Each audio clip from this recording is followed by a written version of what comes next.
Hello, সবাই ভালো আছো?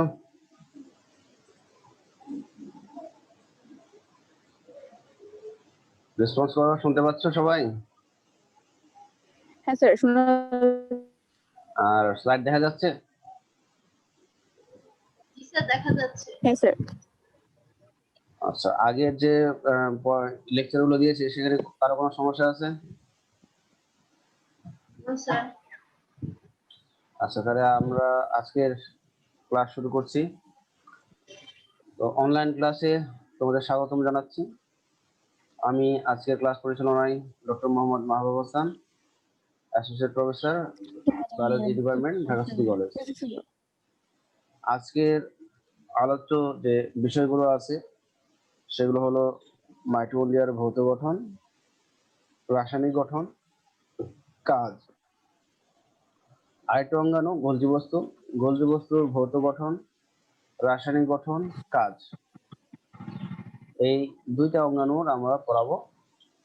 আজকের লেকচার তৈরিতে যে সমস্ত লেখকদের বই অনুসরণ করা হয়েছে তার মধ্যে হাসান বুক হাউস, মোবিল Publication, Kajal Brothers Limited, Gazi Publishers এর বইগুলো। আজকের স্লাইড তৈরিতে ঢাকা সিটি কলেজের জীববিজ্ঞান বিভাগের সকল সহকর্মীকে কৃতজ্ঞতা জানাচ্ছি স্লাইড তৈরি করার ব্যাপারে সাহায্য করার জন্য। তো এখন আমরা আসছি আমাদের বিষয়বস্তু মাইটোকন্ড্রিয়া। তো মাইটোকন্ড্রিয়া হলো একটা কোষীয় অঙ্গাণু। আমরা এর বিগত ক্লাসে কোষীয় অঙ্গাণু কি এই ব্যাপারে তোমাদেরকে ইনফরমেশন দিয়েছি। তো কারো যদি জানা থাকে যে কোষীয় অঙ্গাণু কাকে বলে, একটু রেসপন্স করো। কোষীয় অঙ্গাণু কাকে বলে কেউ বলতে পারবা? আচ্ছা, আমি আবার রিপিট করছি। কোষের সাইটোপ্লাজমে অবস্থিত যেসব ক্ষুদ্রাঙ্গ রয়েছে, যেগুলো কোষের জৈবিক সাইটোপ্লাজমে ছড়ানো বিভিন্ন ধরনের ক্ষুদ্র কোষসমূহকে কোষীয় অঙ্গাণু বলে। আচ্ছা, আমি একটা সংজ্ঞা দিয়েছিলাম, হয়তো তোমরা সেই ক্লাসে হয়তো ভালো করে শোনো নাই। আমি আবার বলতেছি, ভালো করে শোনো সবাই, যে কোষের সাইটোপ্লাজমের ভিতরে থাকবে সজীব। একটা বৈশিষ্ট্য হলো সজীব, নির্দিষ্ট আকৃতির এবং নির্দিষ্ট কাজ বিশিষ্ট অঙ্গাণুকে কোষীয় অঙ্গাণু বলে। আমি আবার বলছি, কোষের সাইটোপ্লাজমে বিদ্যমান সজীব, নির্দিষ্ট আকার বা আকৃতির এবং নির্দিষ্ট কাজ বিশিষ্ট অঙ্গাণুকে কোষীয় অঙ্গাণু বলে। আমরা যদি মাইটোকন্ড্রিয়া চিন্তা করি, মাইটোকন্ড্রিয়া কোষের সাইটোপ্লাজমে আছে, এর কি রয়েছে? সজীব, এর নির্দিষ্ট একটা আকৃতি আছে, আবার কাজও আছে। ঠিক আছে?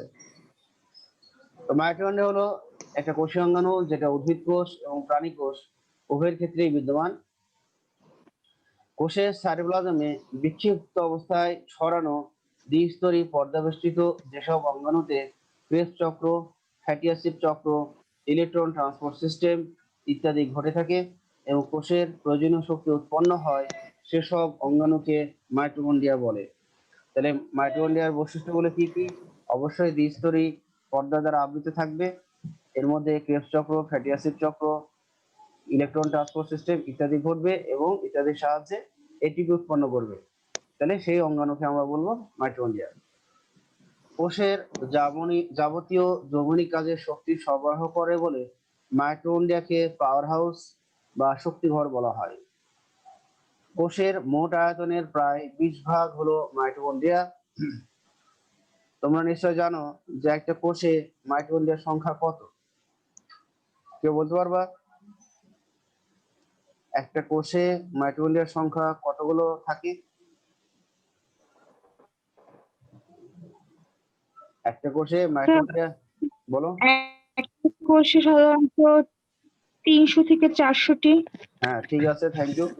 তাহলে এই যে 300 থেকে 400টি মাইটোকন্ড্রিয়া আছে, এই মাইটোকন্ড্রিয়া গুলো যদি আমরা একত্রিত করি তাহলে একটা কোষের যে আয়তন, সেই আয়তনের 20 ভাগ আয়তন হবে মাইটোকন্ড্রিয়া। আবিষ্কার ও নামকরণ: বিজ্ঞানী কলিকার 1850 সালে পতঙ্গের পেশিকোষে প্রথম এই অঙ্গাণুর উপস্থিতি আবিষ্কার করেন। কার্ল বেন্ডা এই অঙ্গাণুগুলোকে মাইটোকন্ড্রিয়া নামকরণ করেন।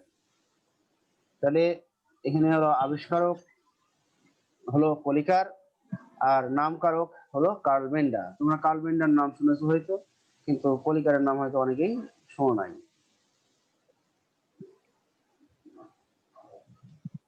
মাইটোকন্ড্রিয়ার সংখ্যা ও বিস্তৃতি। প্রতি কোষে এক বা একাধিক থাকতে পারে। সাধারণত গড়ে প্রতি কোষে 300 হতে 400টি মাইটোকন্ড্রিয়া থাকে এবং যকৃত কোষে 1000 বা ততোধিক থাকে। অ্যামিবাতে আরো বেশি থাকে। তাই যকৃত কোষে থাকার কারণটা হলো যে যকৃত কোষ অনেক বিপাকীয় কাজ করতে পারে, এই জন্য যকৃত কোষে মাইটোকন্ড্রিয়ার সংখ্যা বেশি। যে কোষ যত বিপাকীয় কাজ করবে সেখানে মাইটোকন্ড্রিয়া বেশি শক্তি সরবরাহ করবে, এই জন্য মাইটোকন্ড্রিয়া বেশি থাকা লাগে। যেমন অ্যামিবা আমরা জানি এটা এককোষী একটা প্রাণী। এই প্রাণী যেহেতু একটা মাত্র কোষই তার দেহকে নিয়ন্ত্রণ করছে, এই জন্য এই কোষে মাইটোকন্ড্রিয়ার সংখ্যা বেশি। আদি কোষ ও স্তন্যপায়ী প্রাণীদের লোহিত কণিকায় মাইটোকন্ড্রিয়া থাকে না। আদি কোষ মানে ব্যাকটেরিয়া, আর স্তন্যপায়ী প্রাণী মানে আমরা মানুষ, তাহলে এদের ক্ষেত্রে কি মাইটোকন্ড্রিয়া থাকবে না, এবং মানুষদের বা স্তন্যপায়ীদের ক্ষেত্রে লোহিত রক্তকণিকায় মাইটোকন্ড্রিয়া থাকবে না। আর আদি কোষে না থাকার কারণ, আদি কোষে শুধু একটাই অঙ্গাণু থাকে যার নাম হলো রাইবোসোম, এছাড়া আর কোনো অঙ্গাণু থাকে না। উৎপত্তি। কোষ বিভাজনের সময় কোষে বিদ্যমান মাইটোকন্ড্রিয়া বিভাজিত হয়ে নতুন মাইটোকন্ড্রিয়া সৃষ্টি করে। আচ্ছা, এখানে একটু খেয়াল করো যে মাইটোকন্ড্রিয়া কোষ বিভাজনের সময় বিভাজিত হয়ে মাইটোকন্ড্রিয়া তৈরি করতে পারে। এর পিছনের রহস্যটা কি, কারণটা কেউ জানো যে মাইটোকন্ড্রিয়া কেন বিভাজিত হবে? কারণ জানা আছে? রেসপন্স করতে পারো। মাইটোকন্ড্রিয়া কেন বিভাজিত হতে পারে, কারণটা কি? না পারলে অসুবিধা নাই, কারণটা হলো ডিএনএ। মাইটোকন্ড্রিয়াতে ডিএনএ থাকে, তাহলে যে সমস্ত অঙ্গাণুতে ডিএনএ থাকবে তারা বিভাজনের ক্ষমতা অর্জন করে। আকৃতি ও আয়তন। হ্যালো, বলো। লোহিত রক্তকণিকায় মাইটোকন্ড্রিয়া থাকে না কেন? না, লোহিত রক্তকণিকা এরা তো বিভাজন ক্ষমতা সম্পন্ন কোষ নয়। আমাদের যখন লোহিত রক্তকণিকা তৈরি হয়ে যায়, সে একটা স্থায়ী কোষে পরিণত হয়, সে আর পরবর্তীতে বিভাজন করতে পারে না। আর এই বিভাজন করতে অক্ষম হওয়ার কারণে মাইটোকন্ড্রিয়া থাকে না। কারণ আমরা জানি যে মানুষের লোহিত রক্তকণিকা প্রতি কয় মাস পর পর তৈরি হয়? প্রতিদিনই তৈরি হয়। আয়ুষ্কাল হলো 120 দিন। আচ্ছা, আকৃতি ও 120 দিন স্যার। আকৃতি ও আয়তন। মাইটোকন্ড্রিয়ার আকৃতি একাধিক, বিভিন্ন কোষে বিভিন্ন রকম, গোলাকার, ডিম্বাকার, দণ্ডাকার, সূত্রাকার, কুণ্ডলী হতে পারে। মাইটোকন্ড্রিয়ার দৈর্ঘ্য সাধারণত 0.3 মাইক্রন হতে 40 মাইক্রন হয়। 1 মাইক্রন সমান কত মিলিমিটার কেউ জানো? 1 মাইক্রন সমান কত মিলিমিটার?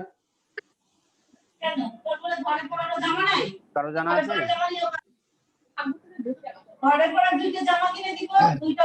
এই যে যারা এই হচ্ছে ফর্ম করতেছো, দয়া করে আর সবাইকে মিউট করে দেন তো।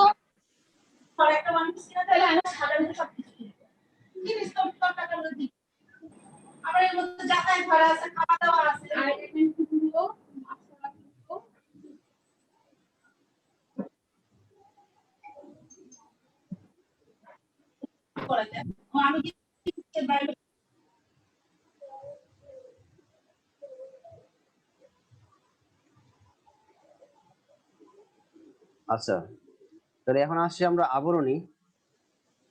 তাহলে আবরণী আমরা এখানে ছবিতে দেখতে পাচ্ছি, এটা হলো বহিঃঝিল্লি, সবচেয়ে বাইরের লেয়ারটা হলো বহিঃঝিল্লি, তারপরে আসছে হলো ভিতরের লেয়ারটা হলো অন্তঃঝিল্লি, তারপরে আসছে হলো বহিঃঝিল্লি আর অন্তঃঝিল্লির মাঝে হলো বহিঃপ্রকোষ্ঠ। অন্তঃঝিল্লির ভিতরে যে প্রকোষ্ঠটা আছে সেটা হলো অন্তঃপ্রকোষ্ঠ, যেটা অন্তঃঝিল্লি দ্বারা আবৃত। আর এই অন্তঃপ্রকোষ্ঠে থাকে যে অর্ধতরল বা জেলির মতো পদার্থ, তাকে বলবো ম্যাট্রিক্স। তারপরে আসছে হলো ডিএনএ। তারপরে আঙ্গুলের মতো, অন্তঃঝিল্লি যখন আঙ্গুলের মতো ভাঁজ হয় তখন তাকে আমরা বলি ক্রিস্টা। এক বচনে ক্রিস্টা, বহু বচনে হবে ক্রিস্টি। এই ক্রিস্টার গায়ে গোলাকার বস্তু দেখা যাচ্ছে, যার নাম হলো এটিপি সিনথেস। আর ম্যাট্রিক্সের ভিতরে সবুজ দানাদার অংশ দেখতে পাচ্ছি, এর নাম হলো রাইবোসোম। তাহলে আবরণী প্রথমে, প্রতিটি মাইটোকন্ড্রিয়ন লিপোপ্রোটিন বাইলেয়ারের দুটি মেমব্রেন নিয়ে গঠিত। বাইরের মেমব্রেনটি হলো খাঁজবিহীন মসৃণ। এর কাজটা হলো ভেতরের অংশগুলোকে সুরক্ষা প্রদান এবং বাইরের মেমব্রেন দিয়ে বিভিন্ন ক্ষুদ্র অণু এবং আয়ন মাইটোকন্ড্রিয়ায় প্রবেশ করতে পারে। আবার মাইটোকন্ড্রিয়া থেকে ক্ষুদ্র অণু এবং আয়ন সাইটোপ্লাজমে পাঠাতে পারে। বহির্ঝিল্লিতে কিছু ট্রান্সপোর্ট প্রোটিন থাকে যা প্রয়োজনে সক্রিয় ট্রান্সপোর্টে সাহায্য করে। বহির্ঝিল্লিতে কোনো ইটিসি, এটিপি সিনথেজ এনজাইম ইত্যাদি থাকে না। ইটিসি মানে ইলেকট্রন ট্রান্সপোর্ট চ্যানেল, আর এটিপি সিনথেজ হলো এনজাইম। এগুলো বহির্ঝিল্লিতে থাকবে না। তাহলে বহির্ঝিল্লির মূল কাজ রক্ষণাত্মক। বহির্ঝিল্লি আর অন্তঃঝিল্লির মাঝে যে গ্যাপটা আছে সেই গ্যাপটা হলো 6 থেকে 8 ন্যানোমিটার হয়।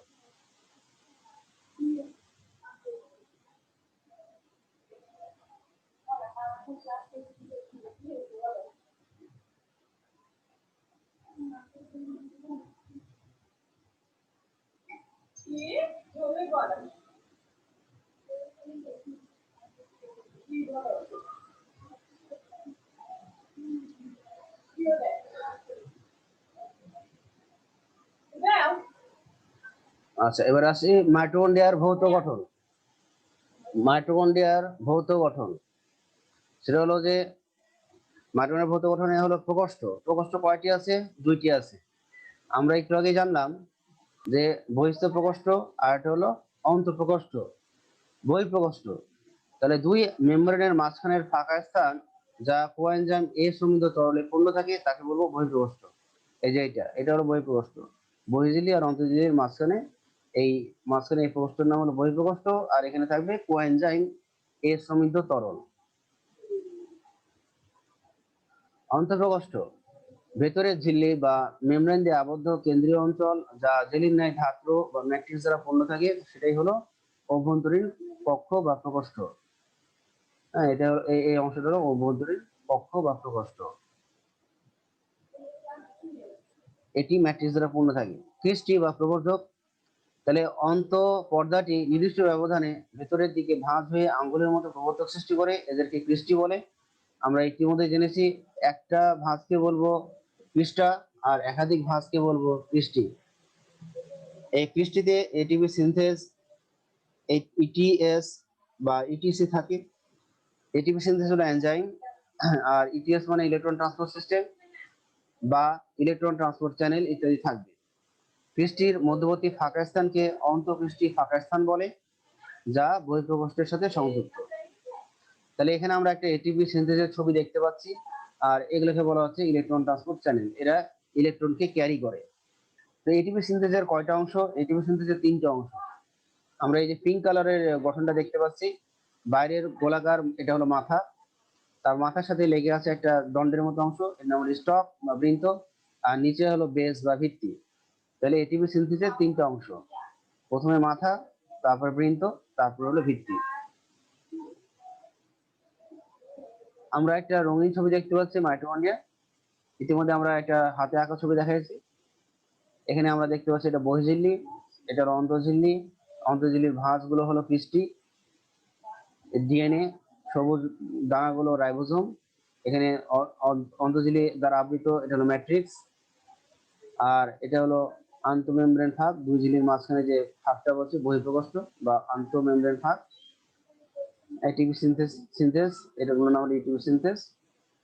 আর একটা এটিপি সিনথেসের কয়টা অংশ একটু আগে বললাম? 3টা অংশ। আমরা ছবিতে দেখতে পাচ্ছি 2টা অংশ, যেটা নিচে এটা হলো ভিত্তি, আর যেটা উপরে গোলাকার সেটা হলো মাথা। তাহলে মাথা আর ভিত্তির মাঝখানে যে সংযোগটা সেটাকে বলবো বৃন্ত। তাহলে F0 বা F1, F0 থেকে F1 কণা বা অক্সিজম। আমরা বর্তমানে যাকে এটিপি সিনথেস বলতেছি, পূর্বে এর নাম ছিল আসলে অক্সিজম, বর্তমানে এর নাম এটিপি সিনথেস। তো ক্রিস্টির বিভিন্ন স্থানে অতি ক্ষুদ্রাকার বৃন্তযুক্ত এটিপি সিনথেস নামক টেনিস র্যাকেট সদৃশ্য কতগুলো দানা থাকে। এদের পূর্বে অক্সিজম বলা হতো। আর প্রতিটি দানা একটি মাথা, F1 মানে হলো মাথা, আমরা এখানে ছবিতে দেখতে পারলাম যে F1 মানে মাথা, আর F0 মানে হলো ভিত্তি,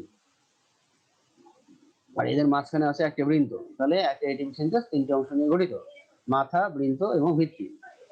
এই কারণে বর্তমানে এই দানাগুলো F0 F1 কণা বা F1 কণা নামে পরিচিত। এই দানাগুলো এটিপি সিনথেস রূপে কাজ করে, তাই এরা হলো এটিপি সংশ্লেষের কেন্দ্র।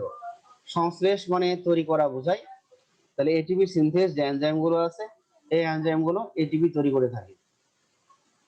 Mitochondrial DNA. মাইটোকন্ড্রিয়ার ম্যাট্রিক্সে নিজস্ব বৃত্তাকার দ্বিসূত্রক ডিএনএ অণু রয়েছে, যা আদি কোষের ডিএনএ এর অনুরূপ। আদি কোষে যেরকম ডিএনএ অণু থাকে, মাইটোকন্ড্রিয়ার ভিতরেও ঠিক একই রকম ডিএনএ অণুটা বিদ্যমান। ডিএনএ এর উপস্থিতির জন্যই মাইটোকন্ড্রিয়া স্বপ্রজননশীল। আমরা তোমাদেরকে প্রথম দিকে বলেছিলাম যে মাইটোকন্ড্রিয়া থেকে কোষ বিভাজনের সময় মাইটোকন্ড্রিয়া বিভাজিত হতে পারে। এই যে তার কারণটা এখানে বলা আছে যে ডিএনএ এর উপস্থিতির কারণে মাইটোকন্ড্রিয়া স্বপ্রজননশীল। রাইবোজোম। মাইটোকন্ড্রিয়ায় এনজাইম সংশ্লেষের জন্য 70S রাইবোজোম পাওয়া যায়, যা ব্যাকটেরিয়ার রাইবোজোমের অনুরূপ। তাহলে ব্যাকটেরিয়া বা আদি কোষে যে রাইবোজোম আছে, সেই আদি কোষের রাইবোজোমটা হলো কিন্তু 70S ধরনের, এবং মাইটোকন্ড্রিয়াতে যে রাইবোজোম আছে সেটাও 70S ধরনের, মানে আদিকোষীয় রাইবোজোম। মাইটোকন্ড্রিয়ার রাসায়নিক গঠন। মাইটোকন্ড্রিয়ার শুষ্ক ওজন যদি করা হয়, মানে পানি খেয়ে অপসারণ করা হয়, তাহলে যে ওজনটা পাওয়া যাবে সেই ওজনটাই হলো শুষ্ক ওজন। আর শুষ্ক ওজনের 65 হলো প্রোটিন। প্রোটিনের মধ্যে প্রোটিন, আর এরপরে আছে লিপিড। 29% হলো গ্লিসারাইড সমূহ, 4% লেসিথিন ও সেফালিন, 2% হলো কোলেস্টেরল। তাহলে 65 প্রোটিন আর বাকি 35 হলো লিপিড। তো এই লিপিড গুলোর মধ্যে সবচেয়ে বেশি যে লিপিড আছে তার নাম হলো ফসফোলিপিড, 90 থাকে। আর বাকি অন্যান্য লিপিড সহ অন্যান্য পদার্থ 10%।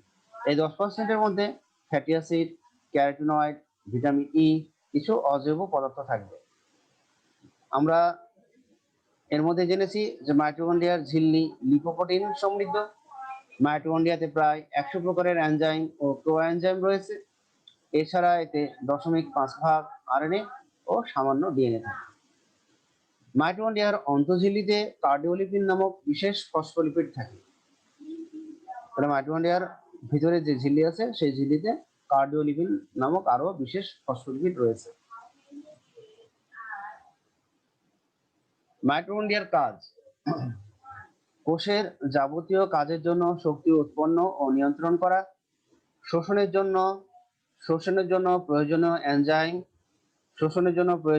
এনজাইম কোএনজাইম প্রভৃতি ধারণ করা, গ্লাইকোলিসিস ছাড়া শোষণের বিভিন্ন পর্যায় যেমন ক্রেবস চক্র, electron transport system, oxidative phosphorylation সম্পন্ন করা, নিজস্ব ডিএনএ আরএনএ উৎপন্ন করা এবং বংশগতিতে ভূমিকা রাখা, প্রোটিন সংশ্লেষ ও শ্রেণীবিভাগে সাহায্য করা। এরা ক্যালসিয়াম, পটাশিয়াম প্রভৃতি পদার্থের সক্রিয় পরিবহনে সক্ষম, শুক্রাণু ও ডিম্বাণু গঠনে অংশ নেওয়া, রক্তকণিকা হরমোন উৎপাদনে সাহায্য করা, কোষের পূর্ব নির্ধারিত মৃত্যু প্রক্রিয়া বা একে বলা হচ্ছে অ্যাপোপ্টোসিস নিয়ন্ত্রণ করা। এতে বিভিন্ন ধরনের ক্যাটায়ন যেমন ক্যালসিয়াম, সালফার, আয়রন, ম্যাঙ্গানিজ ইত্যাদি সঞ্চিত রাখা। এই হচ্ছিল মাইটোকন্ড্রিয়ার ভৌত রাসায়নিক গঠন এবং কাজ। মাইটোকন্ড্রিয়া সম্পর্কে কোনো প্রশ্ন করতে পারো? স্যার 9 নাম্বার কাজটা এটা বুঝলাম না। কোষের পূর্ব নির্ধারিত মৃত্যু প্রক্রিয়া নিয়ন্ত্রণ করা, যে একটা কোষ কতদিন বেঁচে থাকবে সেটা নিয়ন্ত্রণ করবে অ্যাপোপ্টোসিসের সাহায্যে। ঠিক আছে? তাহলে একটা কোষ কতদিন বেঁচে থাকবে বা কখন মারা যাবে সেটা নিয়ন্ত্রণ করবে মাইটোকন্ড্রিয়া।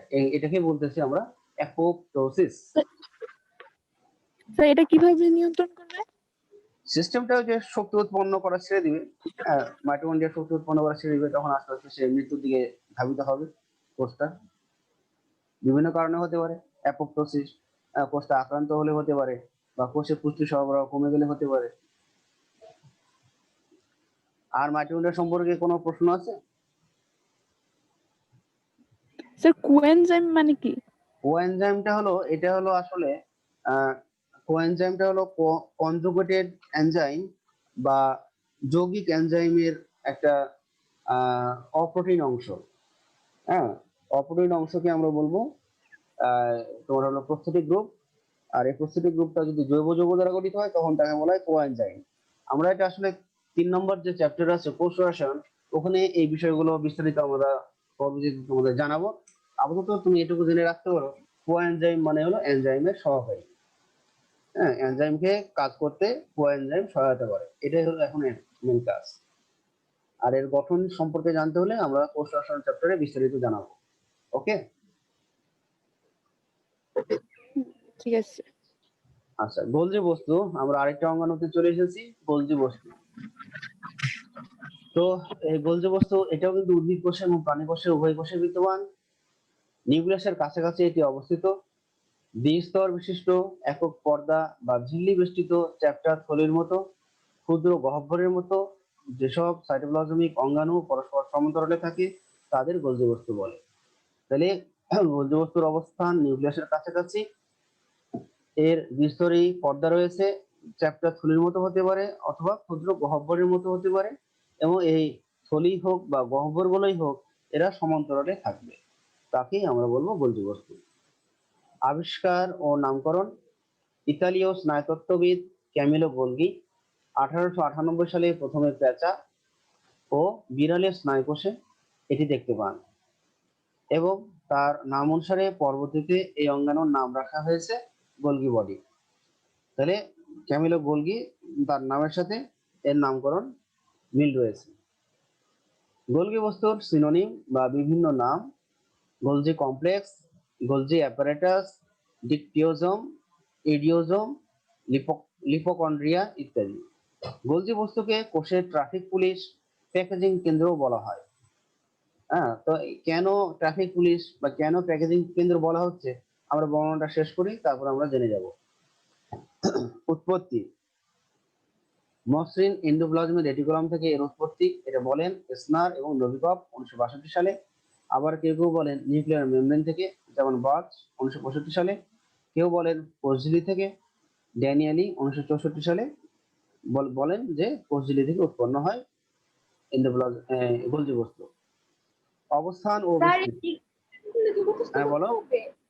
হ্যালো, এই বিজ্ঞানীগুলো কি মুখস্থ করতে হবে? বুঝতে পারছি না, আবার বলো জোরে।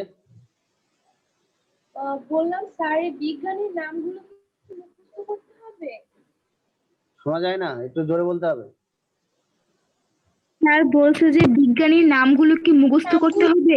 ও না, এগুলো দরকার নাই। তোমরা আপাতত মনে রাখো যে মসৃণ এন্ডোপ্লাজমিক জালিকা থেকে বা নিউক্লিয়ার মেমব্রেন থেকে বা কোষঝিল্লি থেকে উৎপন্ন হয়। বিজ্ঞানীর নাম মনে রাখার দরকার নাই। বিজ্ঞানীর নাম মনে রাখবা, এই যে ক্যামিলো গোলগি 1898, এটা মনে রাখবা, যে আবিষ্কারক ও নামকরক, এগুলো দরকার নাই। অবস্থান ও বিস্তৃতি: গোলজি বস্তু প্রাণী কোষের সাইটোপ্লাজমে নিউক্লিয়ার মেমব্রেনের কাছাকাছি দলবদ্ধভাবে থাকে, আবার উদ্ভিদ কোষের সাইটোপ্লাজমে কিছুটা বিক্ষিপ্তভাবে অবস্থান করে।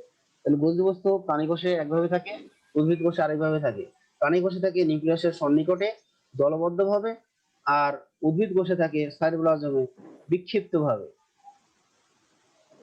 ইউক্যারিওটিক মানে প্রকৃত কোষ, প্রকৃত কোষের মধ্যে ছত্রাক, পরিণত সিবনল, মশ ও ফার্নের শুক্রাণু, স্তন্যপায়ী প্রাণীদের লোহিত রক্তকণিকায় গোলজি বস্তু থাকে না।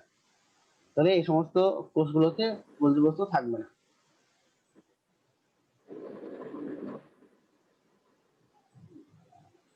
আচ্ছা, এবার আমরা আসছি গোলজি বস্তু ভৌত গঠন। গোলজি বস্তুর 3 ধরনের গঠনগত উপাদান নিয়ে গঠিত। 1 নম্বর হলো সিস্টার্নি, 2 নম্বর হলো ভ্যাকুওল, এই যে ভ্যাকুওল আমরা দেখতে পাচ্ছি, আর 3 নম্বর হলো ভেসিকল। তাহলে গোলজি বস্তুতে এই 3 ধরনের গঠন রয়েছে: সিস্টার্নি, ভ্যাকুওল আর ভেসিকল। সিস্টার্নি আমরা এখানে দেখতে পাচ্ছি, সিস্টার্নি এটি পাতলা, ঝিল্লি বেষ্টিত, লম্বা, চ্যাপ্টা ও চৌবাচ্চা আকৃতির সরু নালিকার মতো অংশ। ঠিক আছে, এখানে সিস্টার্নি আছে কয়টা? 5টা। হ্যাঁ, আমরা যখন একটা চিন্তা করব তখন তাকে বলবো সিস্টার্না, এক বচনে হবে সিস্টার্না। আর এখানে যদি 5টাকে আমরা বলি তখন বলবো সিস্টার্নি। ঠিক আছে, এক বচনে সিস্টার্না আর বহু বচনে সিস্টার্নি। আমরা এখানে দেখতে পাচ্ছি এই সিস্টার্নি গুলো পরস্পর সমান্তরাল হবে এবং কিছুটা বাঁকানো অবস্থায় থাকে, এবং সিস্টার্নি গুলো পরস্পর সমান্তরালে এবং গাদা সৃষ্টি করে থাকে, গাদা বা স্তূপ আকারে সৃষ্টি করে থাকে, অর্থাৎ একটা সিস্টার্নার পরে আরেকটা সিস্টার্না, আরেকটার পর আরেকটা, এরকম স্তূপ আকারে থাকে। এটাকে বলা হচ্ছে গাদা বা স্তূপ বা স্ট্যাক। ইংলিশ ওয়ার্ড হলো স্ট্যাক, STACK। এরকম স্ট্যাকে প্রায় 3 থেকে 8টি সিস্টার্নি থাকতে পারে। এখানে আমাদের ছবিতে কয়টা দেওয়া আছে? 5টা। নিচের ছবিতে দেওয়া আছে 6টা। তাহলে এরকম কয়টা থাকতে পারে? 3 থেকে 8টি সিস্টার্নি মিলে একটা গাদা বা একটা স্তূপ তৈরি হয়। তো সিস্টার্নির স্তূপের যে অংশটি কোষঝিল্লির কাছাকাছি থাকবে তাকে বলা হবে ট্রান্সফেজ, আর সিস্টার্নির যে অংশটি কোষের কেন্দ্রের দিকে থাকবে তাকে বলা হবে সিস ফেজ। এই কথাটা কি সবাই বুঝতে পেরেছো? আচ্ছা, এই ছবিতে আরেকটা দেখো, এখানে তাহলে আরেকটু বুঝতে পারবা। তাহলে এটা হলো গোলজি বস্তুর ছবি। হ্যাঁ, এই গোলজি বস্তুর ছবি। এখানে কয়টা সিস্টার্নি আছে? 4টা। 1 2 3 4। তাহলে এই সিস্টার্নিটা বা এই সিস্টার্নাটা কোষঝিল্লির কাছাকাছি আছে। তাহলে এই ফেজটার নাম হবে ট্রান্সফেজ। আর কেন্দ্রের দিকে এখানে আছে আরেকটা সিস্টার্না, এটা হবে সিস ফেজ। ঠিক আছে, গোলজি বস্তুর যে সিস্টার্নাটা কেন্দ্রের দিকে থাকে তাকে বলা হবে সিস ফেজ, এবং যে ফেজটা কোষঝিল্লির দিকে থাকবে সেটাকে বলবো ট্রান্সফেজ। তাহলে ট্রান্সফেজে অবস্থানরত সিস্টার্নাকে আমরা বলবো ট্রান্সসিস্টার্না, আর সিস ফেজে অবস্থানরত সিস্টার্নাকে বলবো সিস সিস্টার্না। তাহলে গাদায় অবস্থান অনুযায়ী সিস্টার্নি সমূহের 3 রকমের নামকরণ করা হয়ে থাকে। একটা হলো ট্রান্সসিস্টার্না, মিডিয়াল সিস্টার্নি, সিস সিস্টার্না। আমরা একটু আগে বলেছি ট্রান্সসিস্টার্না কোথায়? ট্রান্স ফেজে যে সিস্টার্না থাকে। সিস সিস্টার্না কোথায় থাকে? সিস ফেজে যে সিস্টার্না থাকবে তার নাম সিস সিস্টার্না। মিডিয়াল সিস্টার্নি, তাহলে সিস সিস্টার্না এবং ট্রান্স সিস্টার্নার মাঝামাঝি যে সিস্টার্নি গুলো থাকবে সেটাই হলো মিডিয়াল সিস্টার্নি। তাহলে এখানে মিডিয়াল সিস্টার্নি হিসেবে থাকবে 2টা। আমরা আগের ছবিতে দেখেছিলাম, যেমন এখানে মিডিয়াল সিস্টার্না আছে 3টা উপরের ছবিতে, আর নিচের ছবিতে মিডিয়াল সিস্টার্না থাকবে 4টা। ঠিক আছে, তাহলে সিস এবং ট্রান্সসিস্টার্নার মাঝামাঝি যে সিস্টার্নি থাকবে তাদের বলা হবে মিডিয়াল সিস্টার্নি। সবগুলো সংগঠন ইন্টার সিস্টার্নাল বস্তু দিয়ে একসাথে সংঘবদ্ধ অবস্থায় থাকে। এই যে আমরা ট্রান্স, মিডিয়াল এবং সিস সিস্টার্নাল বললাম, এগুলো সংগঠন ইন্টার সিস্টার্নাল বস্তু দিয়ে একসাথে লেগে থাকে। 3 অংশে 3 ধরনের এনজাইম থাকে, মানে 3 ধরনের সিস্টার্নায় 3 ধরনের এনজাইম থাকবে, এদের কাজও 3 রকম।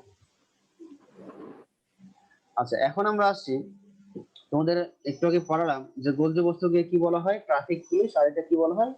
কোষের প্যাকেজিং সেন্টার, তাই না? মনে আছে? আমি বলেছিলাম যে হ্যাঁ স্যার, মনে আছে। হ্যাঁ, তাহলে এখন আমরা আসছি ওই প্রশ্নের অ্যান্সারটা এখন আমরা দিব যে বর্জ্য বস্তুকে কেন ট্রাফিক পুলিশ বা কেন প্যাকেজিং সেন্টার বলা হয়। তাহলে এখানে সবাই খেয়াল করো ছবিতে যে এটা হলো অমসৃণ এন্ডোপ্লাজমিক জালিকা, মানে এখানে রাইবোজোম সংযুক্ত আছে, আর নিচে হলো রাইবোজোম সংযুক্ত নাই, এজন্য মসৃণ এন্ডোপ্লাজমিক জালিকা। তো এই এন্ডোপ্লাজমিক জালিকা কিছু ঝিল্লিবদ্ধ ভেসিকল তৈরি করে। এন্ডোপ্লাজমিক জালিকা কিছু ঝিল্লিবদ্ধ ভেসিকল তৈরি করে।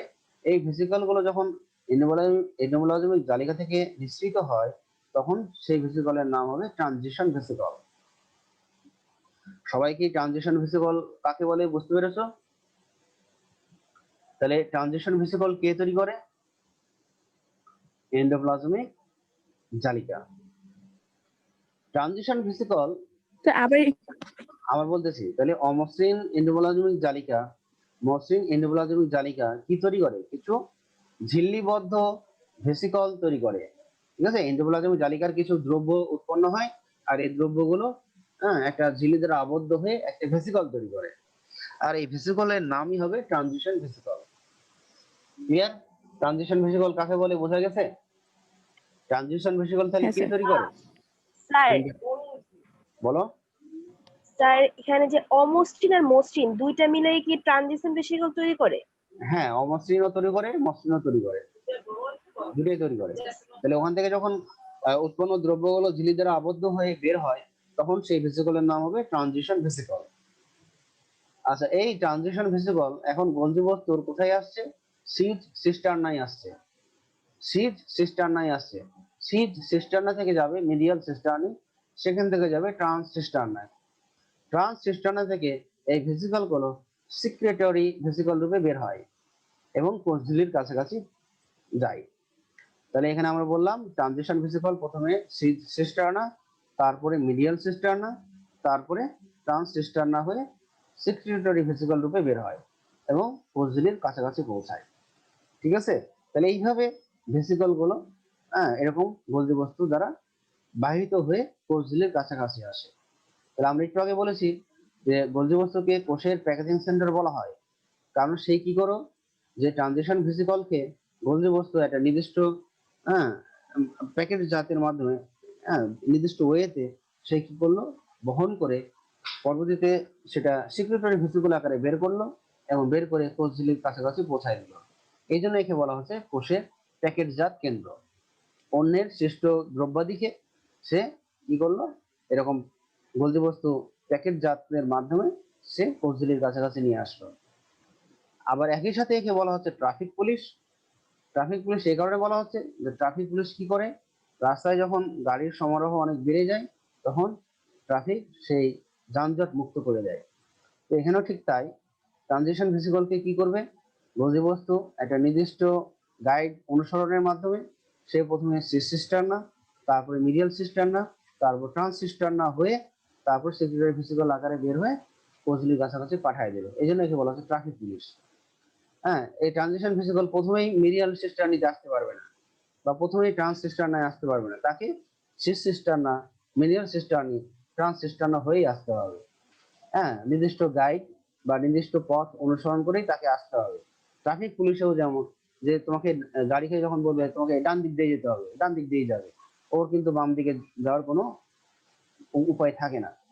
এই জন্য একে ট্রাফিক পুলিশের সাথেও তুলনা করা হচ্ছে। সবাই কি প্রশ্নগুলো বুঝতে পেরেছো? হ্যাঁ sir. Sir sir secretary vesicle plasma মেমব্রেনের কাছে এসে তারপর কি হবে? ও সেখানে এসে প্লাজমা মেমব্রেনের এখানে এসে সে কি করে অনেক সময় সংঘর্ষ বাঁধে, এবং সেখান থেকে তখন বের হয়ে যায়, ফেটে বের হয়ে যায়। এই যেখানে বের হওয়াটা দেখানো হয়েছে, এই যে এখানে গোল গোল হয়ে আছে, বের হয়ে যাচ্ছে। যেটা সংঘর্ষ বাঁধবে সেটা বের হয়ে যাবে, আর যেটা বাঁধবে না সেটা ওখানে আশেপাশে থাকবে। গোলজি বস্তুর ভৌত গঠনের 2 নম্বর অংশ হলো ভ্যাকুওল বা বড় গহ্বর। সিস্টার্নির পার্শ্বদেশে অবস্থিত গোলাকার বৃহৎ থলির মতো অংশকে ভ্যাকুওল বলে। আমরা এই যে ছবিটি দেখেছিলাম, এই যে এটা এটা কিন্তু সিস্টার্নির পাশেই ছিল। সিস্টার্নির প্রাচীর চওড়া হয়ে ভ্যাকুওলের সৃষ্টি করে। ভেসিকল বা ক্ষুদ্র গহ্বর। ট্রান্স সিস্টার্নার নিচের দিকে যে ক্ষুদ্র ক্ষুদ্র গোলাকার থলির মতো বস্তুগুলো সংলগ্ন থাকে তাদের ভেসিকল বলে। এগুলো পৃথক পৃথক বা দলবদ্ধভাবে থাকতে পারে, এগুলোর ভিতরে ক্ষরণ বস্তু থাকে। তাহলে আমরা এখানে দেখেছি যে এটা হলো ট্রান্সিস্টার্নার। ট্রান্সিস্টার্নার নিচে এরকম ভেসিকল গুলো আছে। এগুলোর নামই হলো ভেসিকল। এরা এক পৃথক আকারেও থাকতে পারে, আবার দেখা গেল যে একসাথে অনেকগুলো ভেসিকল দলবদ্ধভাবে থাকতে পারে। আর এগুলোর ভিতরে ক্ষরণ বস্তু মানে এরা কিছু বস্তু ক্ষরণ করতে পারে। গোলজি বস্তুর হ্যালো হ্যালো বলো বলো। কি হরমোন, এনজাইম এগুলি বোঝাচ্ছে? ও হ্যাঁ, ওখানে থাকতে পারে। দেখা গেলো ভেসিকল তো আসলে কিছু উপাদান দ্বারা গঠিত। ভেসিকলের মধ্যে কিছু রসপূর্ণ জিনিস থাকবে, সেখানে এনজাইম থাকতে পারে বা অন্যান্য উপাদান থাকতে পারে। হরমোন থাকবে না, এনজাইম থাকবে। আচ্ছা, গোলজি বস্তুর রাসায়নিক গঠন। গোলজি বস্তুর আবরণী লিপোপ্রোটিন নির্মিত, যার 60 ভাগ হলো প্রোটিন এবং 40 ভাগ থাকবে ফসফোলিপিড। সামান্য পরিমাণে থাকবে fatty acid, vitamin K, C, carotenoid. বিভিন্ন ধরনের এনজাইম দ্বারা এদের থলিগুলো পূর্ণ থাকে। এই যে আমরা বললাম যে এই ভেসিকল গুলো কি রয়েছে, বিভিন্ন ধরনের এনজাইম দ্বারা থলিগুলো পূর্ণ আছে। গুরুত্বপূর্ণ এনজাইম গুলো হলো এডিপিএস মানে অ্যাডিনোসিন ডাইফসফেটেজ, এটিপিএস মানে অ্যাডিনোসিন ট্রাইফসফেটেজ, সিটিপিএস মানে সাইটোসিন ট্রাইফসফেটেজ, টিটিপিএস মানে থায়ামিন ট্রাইফসফেটেজ, এনএডিএইচ সাইটোক্রোম মানে কি nicotinamide, adenine, dinucleotide, hydrogen, cytochrome ও গ্লুকোজ 6-ফসফেটেজ। তাহলে এই বিভিন্ন ধরনের এনজাইম এই থলিগুলোতে থাকবে। স্যার ক্যারোটিনয়েড কি? ক্যারোটিনয়েড এর আগে তো এটা বোঝার কথা, ক্যারোটিনয়েড এর আগে বোঝাইনি। আচ্ছা, যদি না বুঝাই থাকি তাহলে ক্যারোটিনয়েড হলো ক্যারোটিন আর জ্যান্থোফিল, এর নাম শুনেছো? ক্যারোটিন আর জ্যান্থোফিল রঞ্জক। ক্যারোটিন হলো কমলা জি স্যার। বর্ণের শুনেছি। কমলা বর্ণের জন্য দায়ী, আর জ্যান্থোফিল হলো হলুদ বর্ণের জন্য দায়ী। ক্যারোটিন আর জ্যান্থোফিল এই রঞ্জক দ্বয় একত্রে জি যখন স্যার। থাকে তখন তাকে ক্যারোটিনয়েড বলে।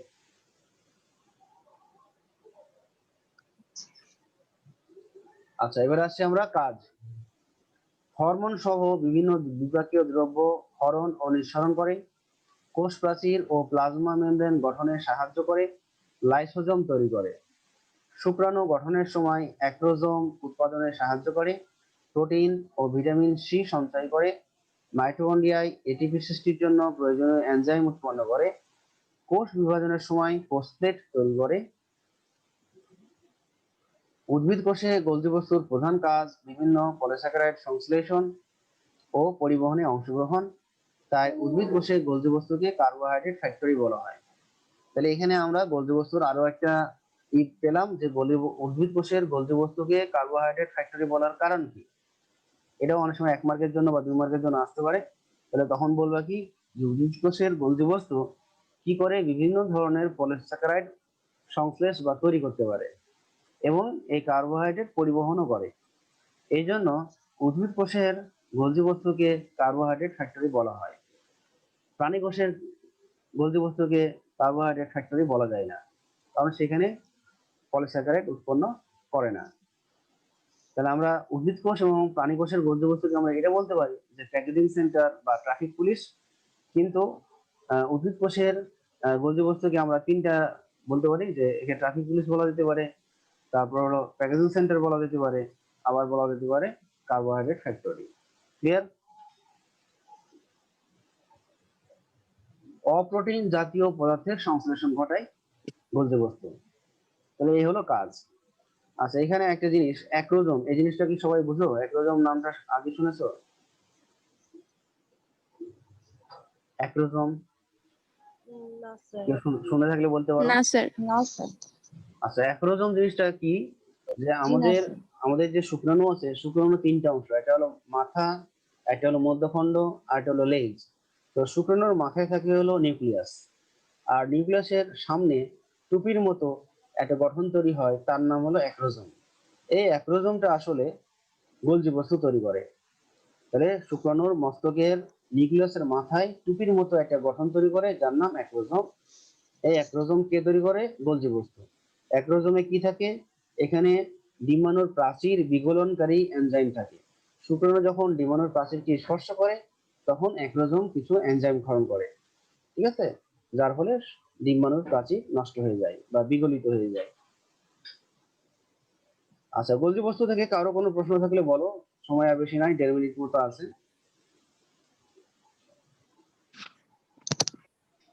না থাকলে কিন্তু আমি 2-1টা প্রশ্ন করব।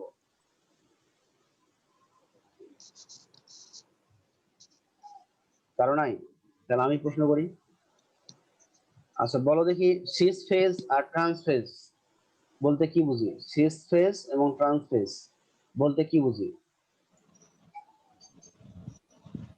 কেউ রেসপন্স করো। গোলজি হ্যাঁ, গোলজি বস্তুর সিস ফেজ আর ট্রান্স ফেজ।